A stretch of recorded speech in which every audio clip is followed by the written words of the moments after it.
Vanity Fair has turned on them, Piers. Vanity Fair with a hit piece on her in particular, writing all about how she's a diva, which some of us have known and have been talking about, and how people can't handle working for her. How, okay, I want to get the quote. Let's see. Stand by. Okay. Two sources say a colleague with ties to Archetypes, her podcast, took a leave of absence after working on 3 episodes, then left Gimlet, the podcast producer, altogether. Several others described taking extended breaks from work to escape scrutiny, meaning from her, exiting their job or undergoing long-term therapy after working with Meghan. The person who interacted professionally with her says, I think if Meghan acknowledged her own shortcomings or personal contributions to situations, rather than staying trapped in a victim narrative, her perception might be better. And going on to say the prince and the starlet, according to Vanity Fair, have become local villains in Montecito. Quoting someone as saying, they are the most entitled, disingenuous people on the planet. They moved from England to get away from the scrutiny of the press, supposedly, and all they do is try to get in the press in the United States. So what does all this tell us?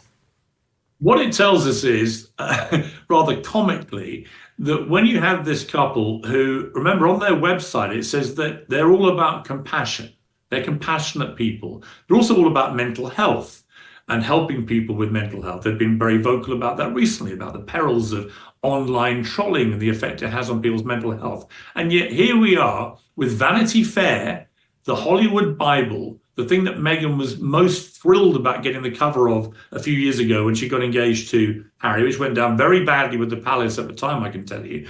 But now it reveals that actually she in particular is a nasty little bully who sends staff into therapy. Think about that for a moment. This also follows all the stories about her bullying staff over here in the UK. Which is unresolved. NDAs stopped all that stuff coming out, but she bullied people in a very unpleasant way over here. So it's no surprise to people who work at Buckingham Palace. They saw and witnessed all this here. So I just showed, look, they're a pair of hypocrites, they're a pair of chancers, as the Spotify guy called them, a pair of effing grifters. And they're desperately trying to maintain some kind of future as a renegade royal couple when they're no longer part of the royal family. The royals don't talk to them. The king does not talk to his own son. None of the senior royals talk to these two. They are total pariahs in the family because the only currency they have is trashing the royal family and the monarchy. And every time they try and do something else, nobody cares. No one cared about their podcast series. Nobody cared about the polo series recently. Nobody cared about any of it. All they want to hear is the dirt. And these two for 5 years have reveled and wallowed in royal dirt for vast amounts of money. And that's what makes Prince Harry's ongoing campaign against the UK newspapers, which had another flare-up this week, so laughably hypocritical, because he talks about intrusion into royal privacy. And yet, if you ask any senior member of the royal family, who has invaded your privacy the worst, it's Prince Harry. It's the guy who gave the inside track for money to Oprah, to Netflix, to his publishers, to anyone who would pay top dollar. This guy invaded the privacy of his family. And yet he has the gall to present himself as some great standard bearer of ethics and decency when it comes to royal privacy. Do me a favor. Right. Sooner or later, everybody turns on them. It seems like just all they need is exposure. All they need is time. She's bullied almost all of her staff out of the job. They all wind up leaking to the press what a horrid nightmare she was to work with. And the other piece in the Vanity Fair article, which was amazing, was about him and how neither one of them showed up with any ideas on what to do. Like, actually, how are we going to earn all this money? And that one of the ideas for the podcast that he had was that he would get people like Vladimir Putin and Mark Zuckerberg to sit with him. But it wasn't because he said everybody's got damage in their childhood. And I had damage in my childhood too. So you're thinking, okay, all right, I guess he's going to use that to bond with them. No, the conclusion was that their experiences had made them into sociopaths, according to Harry. And he wanted to explore how they became sociopaths, but he remained totally normal and was not, quote, one of these bad guys. And Vanity Fair pointing out, trying to get a season's worth of world-famous sociopaths to talk about how they developed sociopathy would be what is referred to in access journalism as a booking challenge. I mean, they're just so completely deluded. That's the thing that always strikes me. It's utter delusion.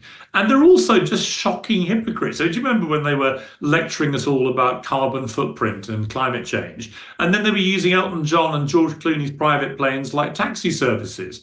They actually, on the day of her $500,000 baby shower in New York, attended by all the great and good ladies of New York, that was the same day that from their then Twitter account, they lectured the British people about poverty. I mean, you couldn't make it up.